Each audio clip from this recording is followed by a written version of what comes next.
અયોધ્યાથી 15 kilometre દૂર એક ગામ છે.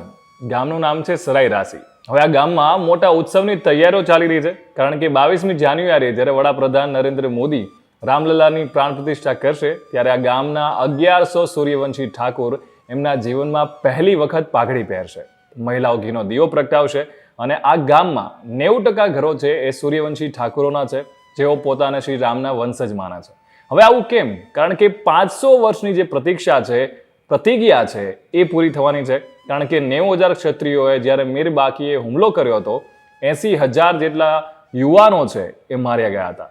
એટલે આ વાત છે 1528ની, કે જ્યારે મુઘલ બાદશાહ બાબરનો સેનાપતિ મીર બાકી છે એ અયોધ્યામાં મસ્જિદ બનાવી રહ્યો હતો અને આ માટે એણે રામકોટ એટલે કે રામનો જે કિલ્લો છે એની પસંદગી કરી હતી. અહીં પહેલાથી જ ભગવાન રામનું મંદિર હતું, જેને મીર બાકીએ તોડી પડાવ્યું.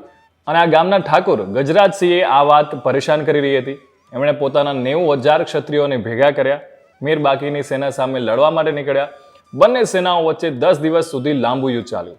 80,000 જેટલા સૂર્યવંશીઓ માર્યા ગયા અને આ યુદ્ધમાં ઠાકોરોનો પરાજય થયો. હવે જ્યારે પરાજય થાય છે અને ઠાકોર ગજરાજસિંહ જ્યારે હારીને પોતાના ગામ પરત ફરે છે, ત્યારે ત્યાંની મહિલાઓ એમને ખૂબ ધિક્કાર્યા. સૂર્યવંશીઓનું ગૌરવ ગણાતી પાઘડી છે એના તરફ ઇશારો કરીને કહ્યું કે જ્યારે તમે લોકો મંદિરને બચાવી નથી શકતા તો ત્યારે આ પાઘડી તમારા કોઈ કામની નથી, એને ઉતારીને ફેંકી દો. અને એ સમયે ત્યારબાદ ઠાકોરોએ શપથ લીધા કે જ્યાં સુધી રામલલ્લાનું મંદિર નહીં બને ત્યાં સુધી તેઓ પાઘડી નહીં પહેરે, ક્યારેય માથું ઢાંકશે નહીં. 500 વર્ષ વીતી ગયા વાતને 8 પેઢી છે એ જતી રહી અને સૂર્યવંશી ઠાકોરોના 126 ગામોમાં આજ સુધી એમણે પાઘડી પહેરી નથી.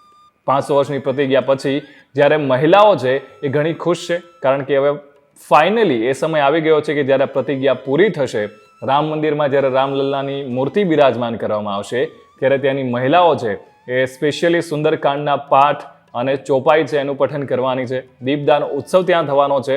126 ગામોમાં ઘીના દીવા પ્રગટાવવામાં આવશે. અને આ માત્ર રામ મંદિર બનવાની ખુશી નથી, પરંતુ 500 વર્ષ જૂના શપથ પૂર્ણ થવાની પણ એટલી જ ખુશી છે. વધુ વિડીયો જોવા માટે ફોલો કરો વાઇબ્સ ઓફ ઇન્ડિયા.